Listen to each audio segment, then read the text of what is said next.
Hello दोस्तों, कैसे उम्मीद करते हैं बहुत मस्त होंगे, स्वस्थ होंगे, अपने पढ़ाई में व्यस्त होंगे। आप सभी का स्वागत है लक्ष्य ऑनलाइन क्लासेस में। आज मैं आप लोगों का जो चैप्टर है श्रम विभाजन और जाति प्रथा, और इसके साथ साथ भारत से हम क्या सीखे, जिसके बारे में मैं कुछ अभी बताऊंगा, और उसके साथ ही मैं कुछ और भी ऑब्जेक्टिव को सॉल्व कराने वाला हूं। तो कृपया करके यदि आप इस वीडियो को देख लेते हैं तो मैं ये गारंटी दे सकता हूं कि आप यहाँ से कम तो 10 से 12 नंबर पूछे जाते हैं, वो आपका कंफर्म हो जाएगा, क्योंकि आपको वही बताया जाएगा जो परीक्षा में आएगा। तो सबसे पहले हम लोग बात करेंगे श्रम विभाजन के बारे में, है ना। श्रम विभाजन और जाति प्रथा के बारे में। ये श्रम विभाजन और जाति प्रथा क्या है भैया? तो बच्चों, श्रम विभाजन और जाति प्रथा ये निबंध है। क्या है? निबंध है। चलिए अगला चैप्टर में चढ़ते हैं। हम लोग बात कर रहे हैं श्रम विभाजन और जाति प्रथा। श्रम विभाजन और जाति प्रथा के बारे में, है ना। श्रम विभाजन और जाति प्रथा। क्या आप लोग को पता है कि श्रम विभाजन और जाति प्रथा के लेखक कौन है? हाँ, आप लोग को पता है श्रम विभाजन और जाति प्रथा के लेखक कौन है? तो बाबा साहेब भीमराव अम्बेडकर। बाबा साहेब भीमराव अम्बेडकर, है ना। इसके बारे में कुछ पहले अभी मैं चर्चा कर लूँगा, उसके बाद फिर बताऊँगा, ठीक ना। तो सबसे पहले लेखक का जन्मदिन के बारे में जान लेते हैं। लेखक का जन्म, लेखक का जो जन्म हुआ था, कब हुआ था? 14 अप्रैल 1891 ईस्वी में। और इसका निधन, लेखक का निधन, यानी कि बाबा साहब भीमराव अम्बेडकर का निधन। निधन का अर्थ होता है एक तरीक़ा से मृत्यु हो जाना। इसका निधन हुआ था 12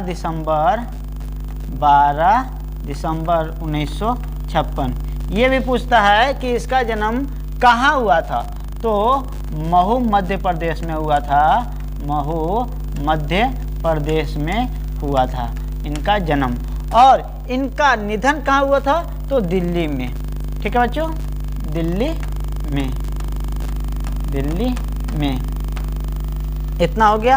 अब बात करते हैं इसके कुछ और बारे में, इसके जो जानकारी रखते हैं। जैसे इसके माता का नाम क्या था? लेखक का माता का नाम, लेखक के माता जी का नाम क्या था? क्या आप लोग को पता है? लेखक का माता का नाम था, ध्यान रखेगा, भीम न है, भीमा बाई याद रखेगा। भीमा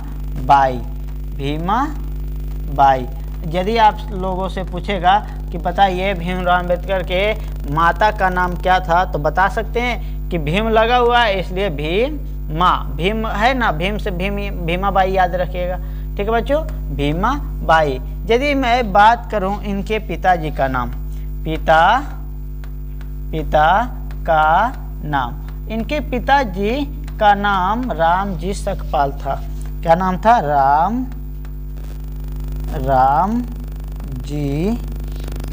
रामजी सकपाल। ये बात आप लोगों को बहुत अच्छे तरीके से चली गई होगी दिमाग में, है ना बच्चों। अब इसके बारे में कुछ और जानकारी जो बहुत कम लोगों को पता रहता है, वो आप लोग समझ जाइएगा बहुत आसानी से। ठीक है ना बच्चों। इसलिए क्योंकि आप मेरे पास आए हैं, इसलिए आपको संपूर्ण जानकारी देना हमारा फर्ज बनता है। तो अब इनके पता है भीमराव अम्बेडकर 2 शादी किए थे। एक पत्नी का नाम था एक पत्नी का नाम था रमाबाई। पहला पत्नी का नाम क्या था? रमाबाई भी कहा जाता है, रमा वैसे कहते थे, रमाबाई। दूसरी पत्नी का नाम था सविता। सविता, सविता, सविता बाई, ये इनकी पत्नियों का नाम था। देखिए अब क्या हम जानेंगे कि जो लेखक जो है ये श्रम विभाजन और जाति पर था। श्रम विभाजन और जाति पर था। श्रम विभाजन और जाति पर था। ये जो श्रम विभाजन और जाति पर था जो है, ये कहना क्या चाहता है? तो देखिए बच्चों, यहाँ पे है श्रम। श्रम का मतलब होता है काम, कोई भी काम, काम, श्रम, मेहनत, मजदूरी, ये सब श्रम होता है, ठीक ना। मतलब जो काम करते हैं उसे, जैसे कहते हैं परिश्रम, परीक्षा में परिश्रम करो वरना फेल हो जाओगे, तो लास्ट में क्या आ रहा? श्रम, यानी कि काम करो परीक्षा से रिलेटेड, तब असफल हो पाओगे, है ना। अब आगे है विभाजन। विभाजन का विभाजन का मतलब होता है बंटवारा, बंटवारा। और तो जन्म करते हैं जाति प्रथा, यानी कि जाति प्रथा का मतलब होता है जाति का आधार, जाति का आधार। जाति प्रथा का मतलब होता है जाति का आधार, यानी कि अब बहुत ही अच्छे तरीके से समझ गए होंगे कि ये कहना क्या चाहता है। ये श्रम विभाजन और हमारा जाति प्रथा जो लेखक लिखे हैं डॉक्टर भीमराव अंबेडकर, वो कहना क्या चाहते हैं? वो कहना क्या चाहते हैं इस चैप्टर के माध्यम से? तो कहना क्या चाहते हैं सुनिए। श्रम विभाजन यानी कि श्रम, ध्यान रखिएगा, काम के आधार पर जाति का बंटवारा, यानी कि श्रम विभाजन जो है, जो लेखक डॉक्टर भीमराव अंबेडकर जो लिखे हैं, इसका कहने का मतलब है कि श्रम के आधार पर जाति को बांटा गया है। और ये डॉक्टर भीमराव अंबेडकर इसको अच्छा भी मानते हैं।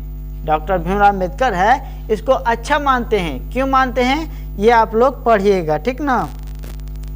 शुरू में कुछ लाइनें हैं, याद है, कहता है कि यह विडंबना की बात है कि आज की जातिवाद के युग में भी मतलब पोषकों की कमी नहीं है। मतलब इसका मतलब क्या होता है कि अभी का युग है, कितनों गरीब से गरीब हो जाएगा ना व्यक्ति, कितनों कोई भी जाति का रहे, कितनों गरीब हो जाएगा, फिर भी उसके पोषक में कोई कमी हमको नजर नहीं आ रहा है। इसलिए हमको ये मानना है कि जो श्रम विभाजन है, काम के आधार पर, श्रम विभाजन और जाति प्रथा, काम के आधार पर जो बंटवारा की गई है जाति का, उसे हम अच्छा मानते हैं। कौन? डॉक्टर भीमराव अंबेडकर। पता है डॉक्टर भीमराव अंबेडकर संविधान कैसे लिखे थे? देखो, संविधान लिखे थे ने, संविधान लिखने से पहले क्या हुआ था, एक बार वोट जानकारी के लिए बता देते हैं, ठीक ना, ताकि आप लोग भी मतलब जानकारी रख सके। एक बार हुआ था ये, जब संविधान लिखने का बारी आया था ना बच्चों, तो उसमें 289 कैंडिडेट भाग लिया था। जैसे हम लोग उम्मीदवार ये सब चुनते हैं ना, उसी प्रकार 279 कैंडिडेट भाग लिया था, जिसमें से भीमराव अंबेडकर हार गए। क्या हो गए? भीमराव अंबेडकर हार गए। जो प्रथम व्यक्ति आए थे ना, मतलब कि जिसका सबसे ज्यादा वोट मिला था, यानी कि 288 गो जो भीमराव अंबेडकर से आगे थे, 288 लोग भीमराव अंबेडकर से 288 लोग ज्यादा थे, आगे थे भीमराव अंबेडकर से। तो हुआ था ये कि जब भीमराव अंबेडकर हारे ने, और जो सबसे ज्यादा नंबर लाए थे, ये कौन लाए थे, याद पढ़े थे, बाद में बता सकते हैं, शायद राजेंद्र प्रसाद नहीं, पंडित जवाहरलाल नेहरू, ये जो थे ना, ये सबसे अधिक नंबर लाए थे। तो ये क्या किए, इसको लिखने उखने आता नहीं था, तो ये जो पंडित जवाहरलाल नेहरू थे, वो अपने ना चुनकर किसको दे दिया था पता है? भीमराव अंबेडकर को। अब ये ऐसा क्यों किए थे? भीमराव अंबेडकर को क्यों दे दिए? क्योंकि बच्चों बता देता हूँ, ध्यान रखिएगा आप लोग, ठीक ना? आप लोग मेरे स्टूडेंट हैं इसलिए बता देते हैं। तो ये जो है ना भीमराव अंबेडकर, ये बहुत बड़े बड़े जगह पढ़े, जैसे लंदन चले गए थे, लंदन, अमेरिका चले गए थे, अमेरिका कहाँ गए थे? अमेरिका। पहले ये काम करते थे, 25 रुपया मिलता था महीना को शायद, वहीं काम करते थे। फिर वहाँ से वो कोई थे तो उनके द्वारा भेज दिया गया था अमेरिका। मेरे पास अभी बुक नहीं है, बुक अगर रहता तो पहले देखो के पढ़ा देता, लेकिन फिर भी ये सब जानकारी आप लोग को रखनी चाहिए, ठीक है बच्चों? आगे हम लोग बढ़ते हैं क्वेश्चन की ओर। हमारा पहला क्वेश्चन है, श्रम विभाजन और जाति प्रथा शीर्षक पाठ किस पुस्तक से ली गई है? तो देखिए, इनकी कुछ पुस्तक का नाम है एनिहिलेशन ऑफ कास्ट से ली गई है। इनकी जो पुस्तक का नाम है द अनटचेबल्स है, हु आर सुधराज है, बुद्धा है एंड हिज धम्मा है, और क्या है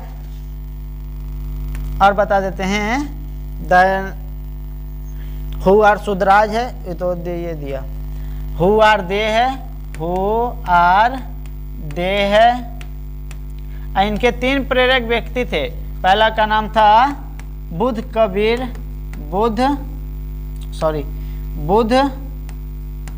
दूसरा कबीर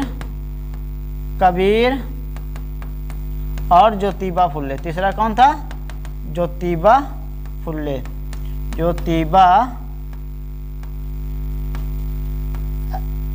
बोर्डवा खराब हो गया। ज्योतिबा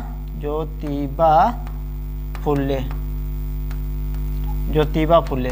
बुद्ध, कबीर और ज्योतिबा फुले इनके प्रमुख 3 प्रेरक व्यक्ति थे, ठीक है बच्चों? आप लोग याद रखिएगा इसको, ये पूछता है एग्जाम में। तो ये जो करा श्रम विभाजन और जाति प्रथा किस पुस्तक से ली गई है? तो एनिहिलेशन ऑफ कास्ट। देखिए, कास्ट का मतलब क्या हो रहा है? जाति, ठीक ना बच्चों? ध्यान रखिएगा, कास्ट से मतलब होता है जाति। तो इस पुस्तक से ली गई है, जो ये निबंध लिखा गया है ना, वो यही पुस्तक से लिया गया। और इसका जो अनुरूपांतरण किया था ना, वो क्या था? ललई सिंह यादव ने, ललई सिंह यादव, ठीक है बच्चों? याद रखिएगा ललई सिंह यादव। एक पॉइंट और कुछ था, शायद कुछ भूल रहे। आगे बढ़ते हैं हम लोग, याद आएगा तो बता देंगे। करा दूसरा, श्रम विभाजन और जाति प्रथा के लेखक कौन है? बाबा साहब भीमराव अंबेडकर या डॉक्टर भीमराव अंबेडकर। आगे हम लोग बढ़ते हैं। भीमराव अंबेडकर की दृष्टि में लोकतंत्र के लिए क्या आवश्यक है? करा कि भीमराव अंबेडकर की दृष्टि में लोकतंत्र के लिए क्या आवश्यक है? तो देखिए, लोग शिक्षित हो, ये यार क्या हो गया, लोग शिक्षित हो लोकतंत्र के लिए, ये बात भी सही है। लोग स्वस्थ हो, सही है। लोग ज्ञानी हो, सही है। लोगों में पारस्परिक श्रद्धा और सम्मान का भावना हो, ये देखिए, ये सब जितना भी है ना, ये भी सही है। लेकिन बोल रहा भीमराव अंबेडकर की दृष्टि में लोकतंत्र के लिए क्या होना चाहिए? तो श्रद्धा, यानी कि सभी व्यक्ति के लिए एक समान भाव रखना चाहिए, है ना? एक समान भाव रखना चाहिए लोगों के लिए, तभी वो सही हो सकता है ना बच्चों? लोकतंत्र के लिए सही हो सकता है। लोग कितनों शिक्षित हो जाए, अगर वो चाहेगा, जैसे आपको हम मान लीजिए कि नेता बना दिए, अब आपको पैसा मिल रहा है, मान लो कि आपको मिल गया 25 लाख करोड़ रुपया, तो आप क्या कीजिएगा? आप रख लिए अपने पास, तो अब की बार हम आपको चुनेंगे, कितनों आप पैसा रखिएगा, कितनों शिक्षित रहेगा, अगर आप लोग खर्च नहीं कीजिएगा तो फिर आपको फिर दोबारा नहीं चुना जाएगा।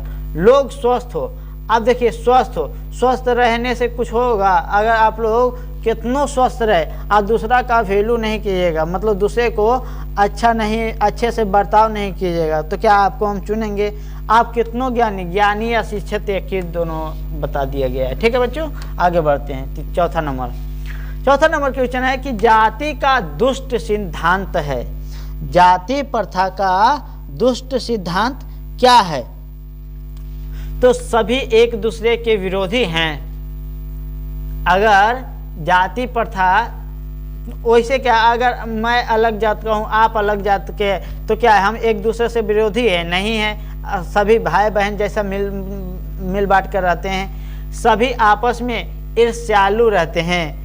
हम लोग भी अपने में ईर्ष्या नहीं करते हैं। गर्भाधान के समय से ही इसमें मनुष्य का पेशा निर्धारित किया जाता है। हाँ, ये एकदम पता है। ये निकल गया तो इसके बारे में कुछ बता देते हैं, ठीक ना। कोई नहीं बताता है बच्चों, ये बात याद रखेगा। मतलब मैं इस प्रकार से बता देना चाहता हूँ ताकि आप लोग को ध्यान रखे। हमारा जब देश गुलाम होने वाला था ना,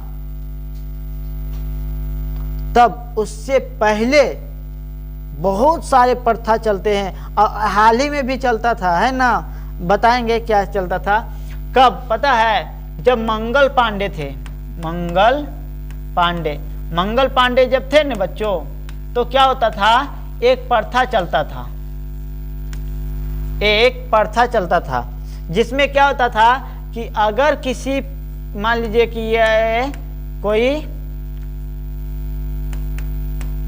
ये कोई व्यक्ति है, व्यक्ति और ये कोई औरत है,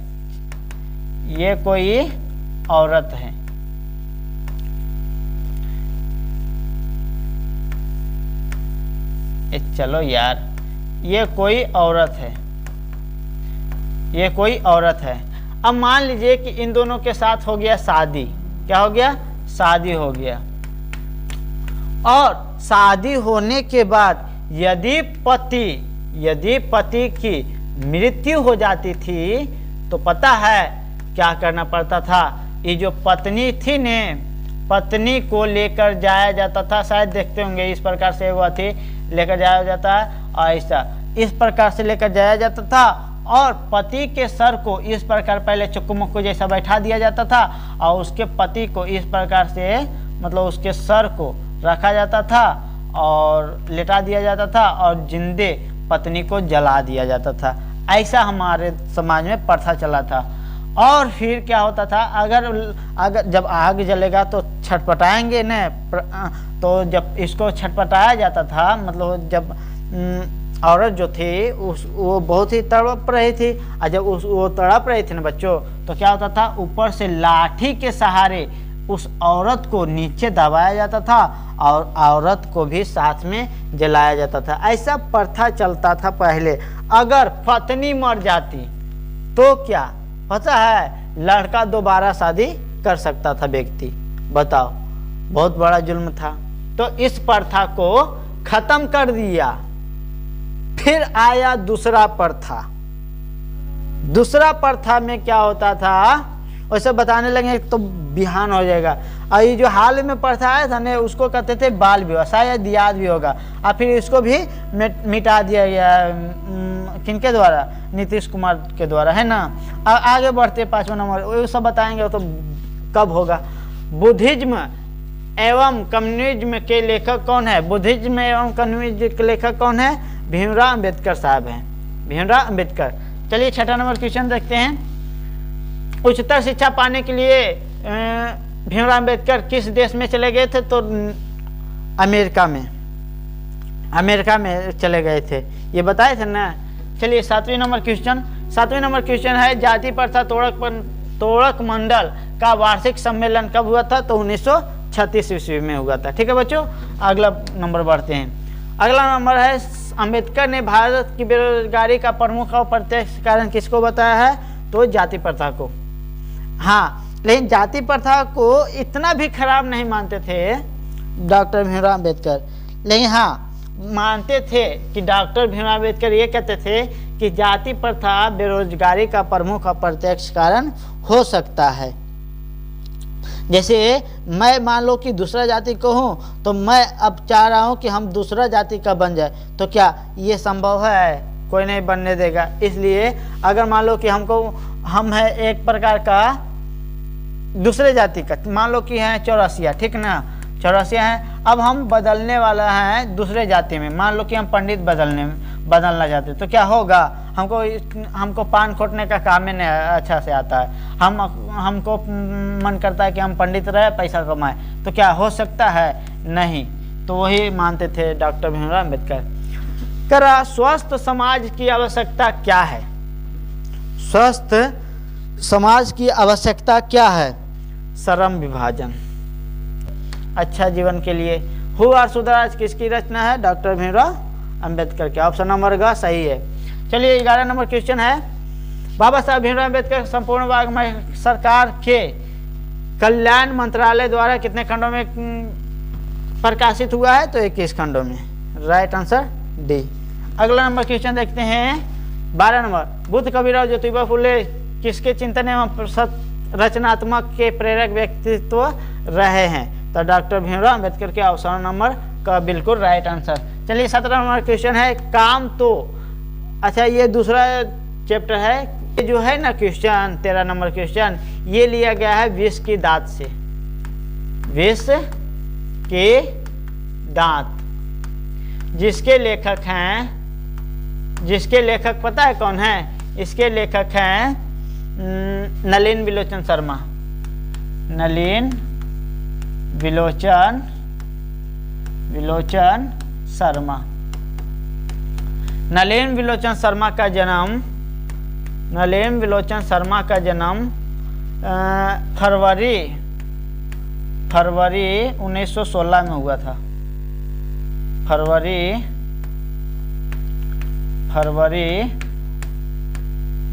चलो यार 1916 में हुआ था, ठीक है। और इनका निधन हुआ था कब? तो सितंबर 1961 में। सितंबर 1961 में हुआ था, ठीक है बच्चों। बोल रहा है जो काम जो है कासू बाबू का ही मालूम पड़ता है, इधर ही खेल रहे थे। ये जो है किसने कहा है? क्या आप बता सकते हैं किसने कहा था? क्या आलू दे। इसमें जो एगो लेखक है उनके 5 बेटी रहता है, 5 बेटी। पांचों का नाम है आलो। पहला का नाम है आलो, दूसरा का नाम है शेफाली और आलो, शेफाली, आरती, सीमा। चौथा का नाम क्या है? सीमा, रजनी।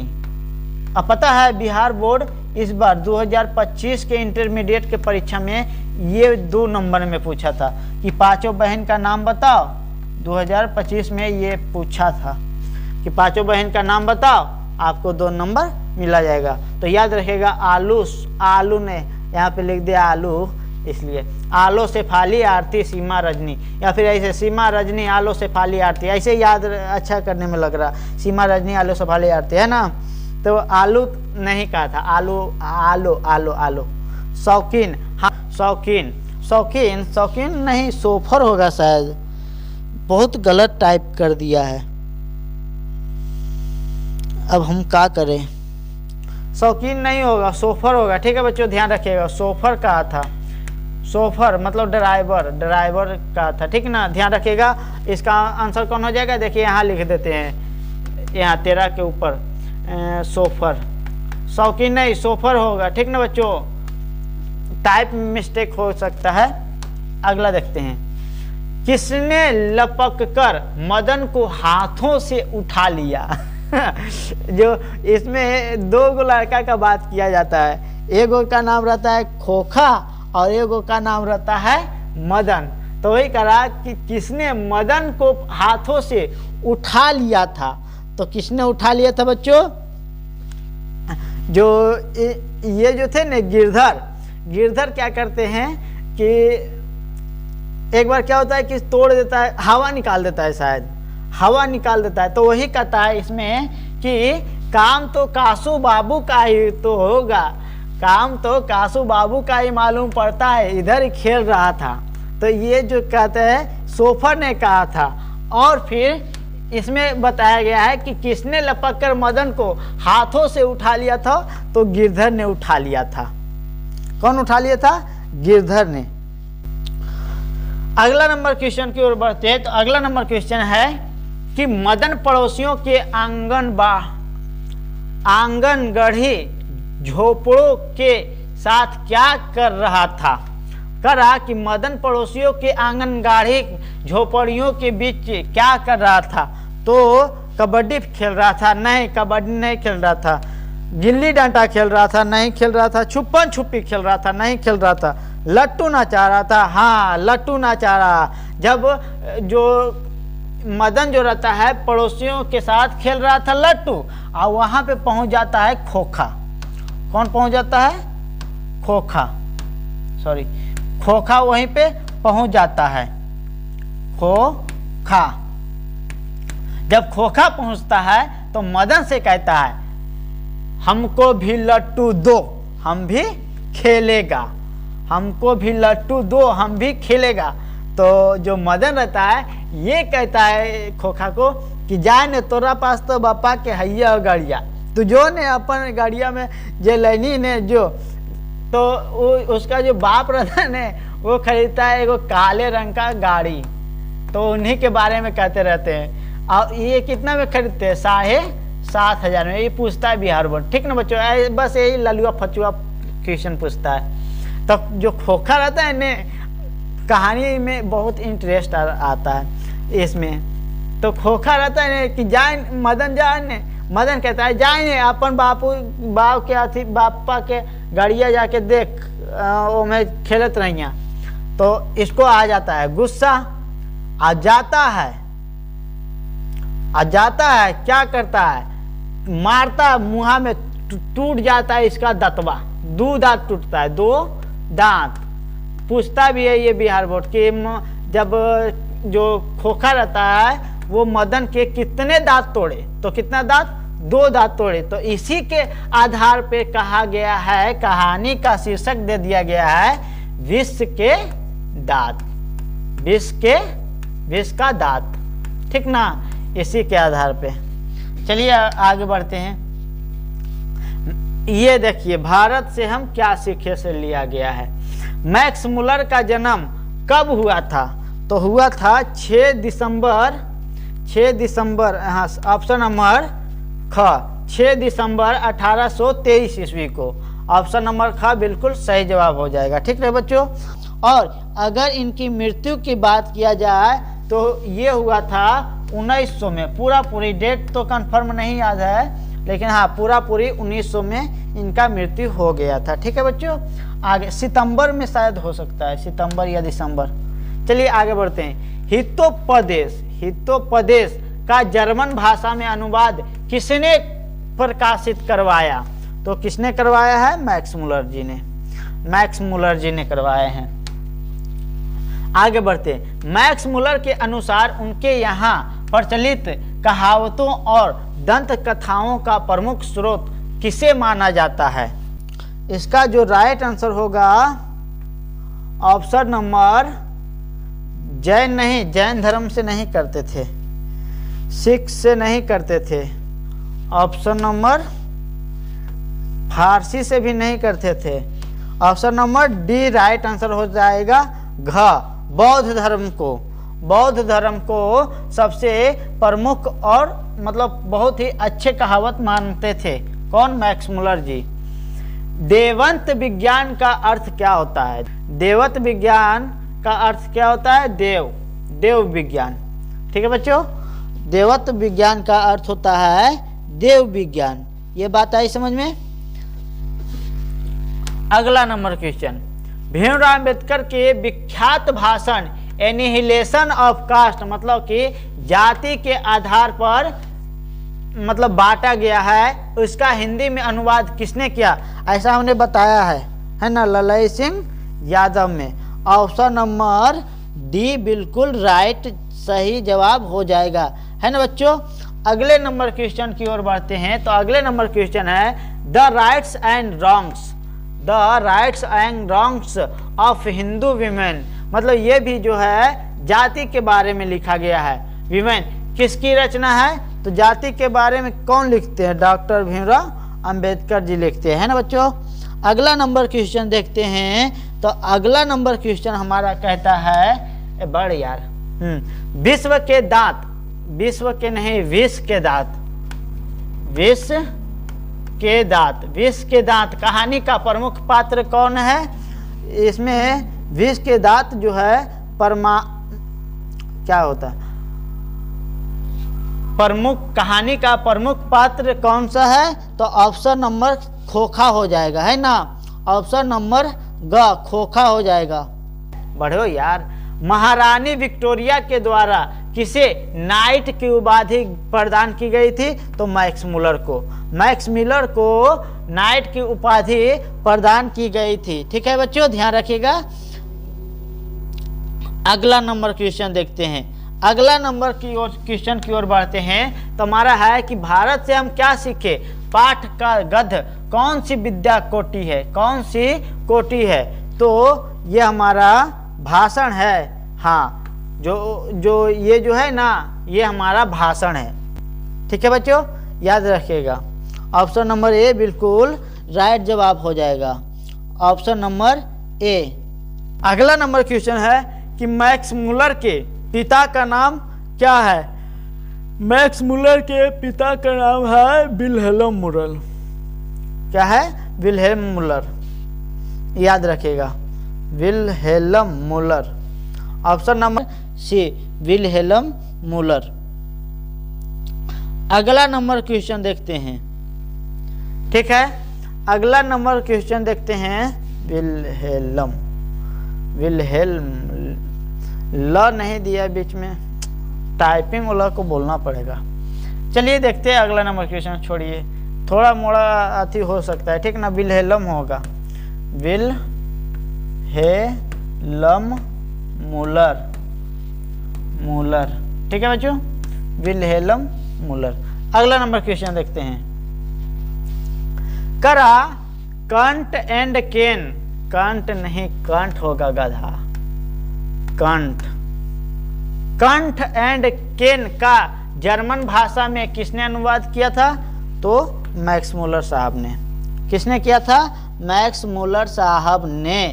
अगला नंबर क्वेश्चन की ओर बढ़ते हैं। तो हमारा 27 नंबर क्वेश्चन करा मैक्स मुलर ने सर्ववेद संपदा और प्राकृतिक सौंदर्य से परिपूर्ण किस देश को माना है?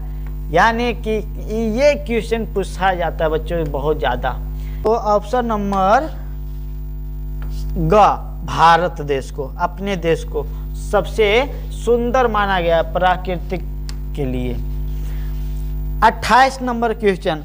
28 नंबर हमारा क्वेश्चन कहता है बच्चों, 28 नंबर क्वेश्चन कहता है कि इनमें से कौन सा है जो पड़ोसियों के आवारागर्दी छोकरों के साथ लट्टू नचा रहा था? इनमें से कौन पड़ोसियों के आवारागर्दी छोकरों के साथ लट्टू नचा रहा था? तो मदन, मदन नचा रहा था लट्टू, है ना। ये तो खोखा जाता है लास्ट में ने। मदन तो लट्टू नचा रहा था, है ना, खोखा जाता है लास्ट में। तो कहता है कि हमें लट्टू दो, हम भी खेलेगा। तो जो मदन रहता है, जाए ने कहता, जाए ने तोरा पास आओ अपन पप्पा के हाथी जो। तो इसीलिए खोखा को आ जाता है गुस्सा और मार देता है मदन के मुँह में। तो टूट जाता है दो दांत, दो दांत टूट जाता है। किसने?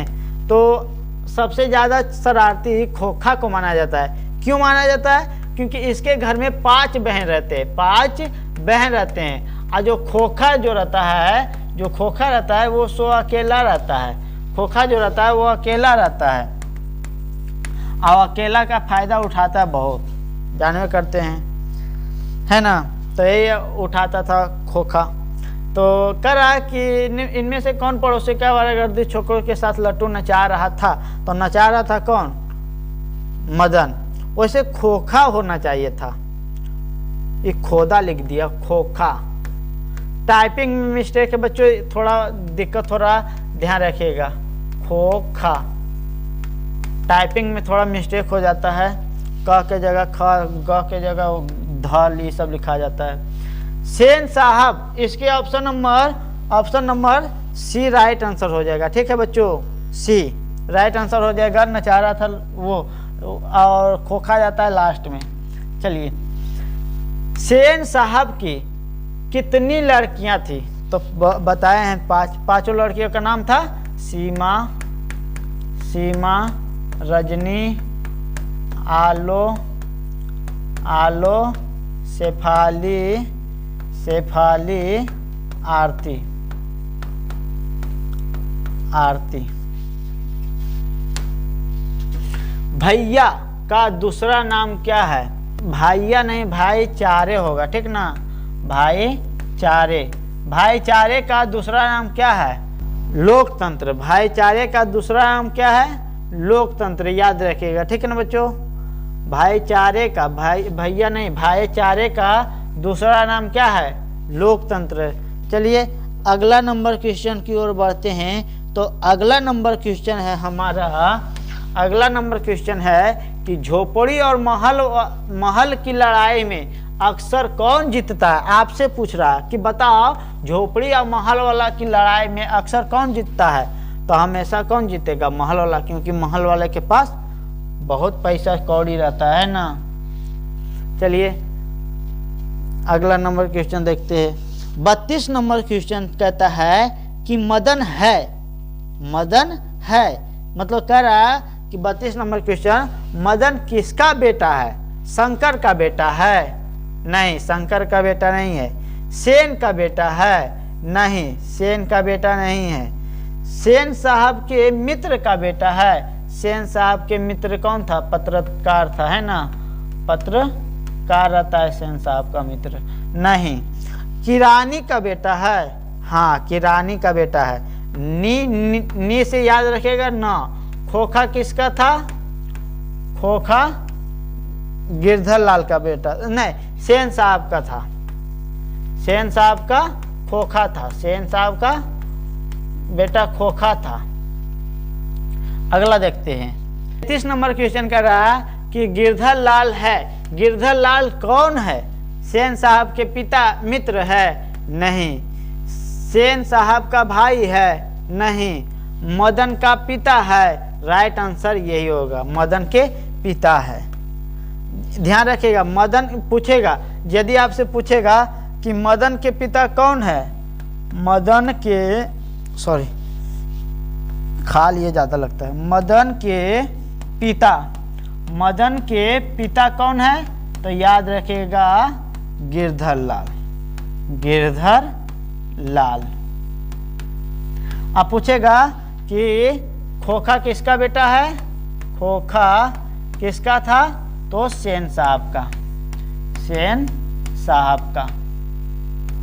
और किरानी का भी था, ठीक ना, किरानी। और जब जाता तोड़कर जाता है ना, तो शायद जाता है घर में चुपके से। इसकी मम्मी बहुत मारती ना है, मतलब शबाशी आओ मारने, डर से जाता है, एकदम नुकल रहता है। लास्ट में जाता है तो कहता है कि ठीके किया है, मारा है, ठीके किया। चलिए अगला नंबर क्वेश्चन देखते हैं। बोलना पड़ेगा उसको, 20 होगा, ठीक ना बच्चों, ध्यान रखिएगा। थोड़ा टाइपिंग में गड़बड़ हो जाता है, इसलिए आप लोग थोड़ा समझिएगा, ठीक ना बच्चों, याद रखिएगा। चलिए देखते हैं। कह रहा है 20 के जो दांत है कहानी किस वर्ग के अनेक अंतर्विरोधों को उजागर करती है? तो देखिए उच्च वर्ग नहीं हो सकता, मध्य वर्ग ठीक है, मतलब मध्यम वाला, नहीं ज़्यादा उच्च नहीं ज़्यादा निम्न, नहीं ज़्यादा उच्च नहीं ज़्यादा निम्न। ऑप्शन नंबर ये सही हो जाएगा, ठीक ना बच्चों, option number right answer A हो जाएगा क। चलिए अगला देखते हैं। 35 नंबर क्वेश्चन करा, किसके संबंध में कहा गया है कि ना उम्मीद बूढ़ों की आंखों का तारा है खोखा। ये देखो लिख दिया है खोदा खोखा है, ठीक ना बच्चों, ध्यान रखिएगा। खोखा का संबंध था, खोखा का संबंध है, मतलब खोखा अकेला नहीं रहता है, इसलिए, ठीक है बच्चों, ध्यान रखिएगा। ये खोदा लिख दिया, खोखा होगा। अगला नंबर क्वेश्चन की ओर बढ़ते। शीर्षक कहानी में बंगले का पिल्ला किसके लिए प्रयोग किया गया है? विलायती कुत्ते के लिए? नहीं, सॉरी, विलायती कुत्ते के लिए तो नहीं, गरीब बच्चों के लिए तो नहीं, सुंदर कुत्ते के लिए नहीं, भगवाने भगवाने नहीं, ऐसा है कि ये धनवान पुत्र के लिए होगा। धनवान पुत्र के लिए बंगले का पिल्ला कहा गया था। धनवान पुत्र के लिए, किसके लिए? Option number D right answer है। अगला नंबर क्वेश्चन की ओर बढ़ते। अगला नंबर क्वेश्चन है कि पठित पाठ के आधार पर बताइए मोटर कार को खतरा किससे हो सकता था? सीमा से, रजनी से, आलो से कि आलो होगा, यहाँ आलो एक खोदा से नहीं, खोखा होगा। Option number D motor car को खतरा हो सकता है तो केवल खोखा से। अगला नंबर क्वेश्चन देखते हैं।